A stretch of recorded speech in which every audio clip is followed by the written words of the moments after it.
दैनिक आहार है वचन का प्यारा उपहार। रोज का है ये आत्मा का पोषण संसार। हर शब्द में छुपी है ईश्वर की पुकार।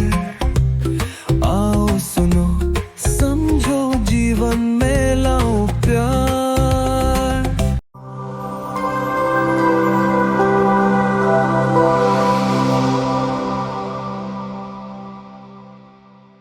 पश्चाताप करो, स्वर्ग का राज्य निकट आ गया है। क्रिस्त में मेरे प्रिय भाइयों और बहनों, जब भी कोई चीज हमारे करीब या निकट होती है, हम उसके असली रूप को देख पाते हैं या जान पाते हैं। और वही असली रूप हमें बताता है कि वो चीज क्या है, कैसी है और हमारे लिए कितनी लाभकारी है। और इसीलिए ये जरूरी है कि हम जिस चीज को समझना चाहते हैं, जानना चाहते हैं, उसके और करीब जाएं, उसकी गहराई से जांच करें और ऐसे आंकलन पर पहुंचे जो हमें उस चीज के बारे में सही तथ्य बता सकें। आज प्रभु यीशु क्रिस्त भी अपने जन्म के बाद पहली बार ईश्वर के राज्य के कार्य के लिए लोगों के बीच में जाते हैं और जाते ही वे इस प्रकार प्रचार करते हैं, पश्चाताप करो, स्वर्ग का राज्य निकट आ गया है। इसका अर्थ यही है कि प्रभु ने हमारे लिए इस संसार में जन्म लिया, क्योंकि हम मनुष्यों ने ईश्वर की वाणी को नहीं समझा, नबियों के बोल को नहीं समझा, शिक्षकों के लेखों को नहीं जाना, बाइबल को ध्यान से नहीं पढ़ा और उसे समझ नहीं पाया।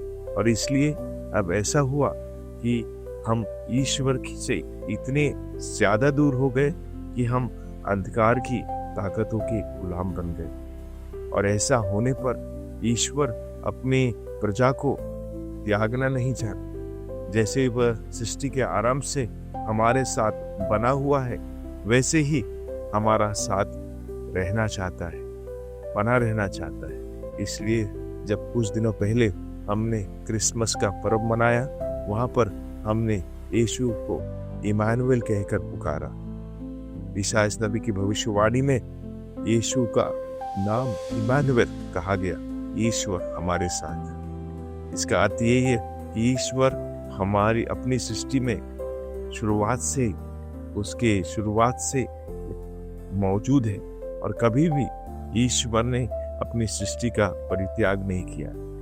मनुष्यों ने पाप करके ईश्वर के हृदय को दुख पहुंचाया, तब भी ईश्वर हमें सहन करता है, हमारे गलतियों पर माफ करता है, हमारी गलतियों को भुला देता है और हमारा स्वागत करने को तैयार रहता है, क्योंकि हम ईश्वर की सबसे सर्वश्रेष्ठ रचना है। और जब ईश्वर ने हम मनुष्यों को सबसे सर्वश्रेष्ठ बनाया, वो यह भी चाहता है कि हम उस पथ के अनुसार अपना जीवन जिए। लेकिन आज जब हम संसार में रहते हैं, क्या हम वास्तविक में ईश्वर के जीवन को जी रहे हैं? क्या हम सचमुच में ईश्वर के वचन के अनुसार चलते हैं, या आज भी हम अंधकार की शक्तियों के गुलाम हैं, हमारी कमजोरियों की गुलाम हैं? आज अगर हम अच्छाई की बात करें तो अच्छाई देखने और सुनने में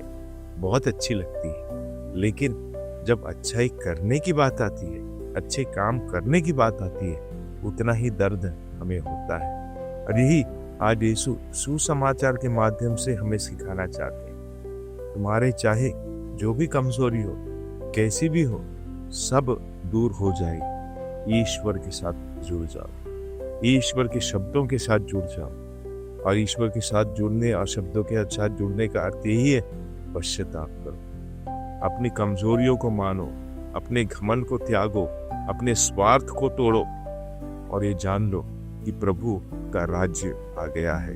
क्योंकि इन नकारात्मक सोच और जो भी हमारी खामियां हैं, उनके लिए संसार ईश्वर के राज्य में कोई जगह नहीं। हमें कुछ दिनों पहले नव वर्ष में प्रवेश किया। आज हम अपने आप से प्रश्न पूछना है, क्या मैं जो भी मैंने प्रण किए हैं, जो भी मैंने वायदे अपने आप से किए हैं, जो बुरी आदतों को मैंने छोड़ने का किया या परित्याग करने का कसम इस वर्ष के पहले दिन लिया है, क्या मैं उसमें अब तक अस्थायी रूप से चल रहा हूँ और कब तक चलूंगा? ये प्रश्न हमेशा हमारे मन में, जहन में होना जरूरी है। बार बार हमें इसे आंकलन करके देखना है कि मैं कितना अपने प्रॉमिस में या वादे में बरकरार। यही प्रभु हम सबसे चाहते हैं। यही स्वर्ग राज का अर्थ है कि हम निरंतर अपने आप को बदलते रहें। जैसे मौसम बदलते हैं वैसे भी हमारे जीवन में हमारे बदलाव की जरूरत है। मनुष्य को कोई बदल नहीं सकता, केवल वही अपने आप को बदल सकता है। मनुष्य कुछ भी कर सकता है एक बार अगर वो इच्छा कर ले। यही प्रभु भी हम सबों से चाहते हैं। प्रभु ने एक सुंदर जीवन हम सबों को दिया, थोड़े समय का जीवन दिया। आइए इस जीवन की गुणवत्ता को समझे, महत्वपूर्णता को समझे और ईश्वर के उससे भी परे ईश्वर के असीम कृपा और प्यार को समझे। वो हमें कितना प्यार करता है कि हम गलतियां करने के बाद भी, पाप करने के बाद भी वो हमें बुलाता है, मेरे पास है। इसलिए आज हम प्रभु के इन वचनों का स्वागत करें। प्रभु कहते हैं पश्चाताप करो क्योंकि स्वर्ग राज निकट आ गया है। आइए हम इस राज्य के भागी बने और अपने जीवन और कर्मों द्वारा ईश्वर के नाम को महिमा दे। माता मरियम हम सबों के लिए प्रार्थना करे। आमीन।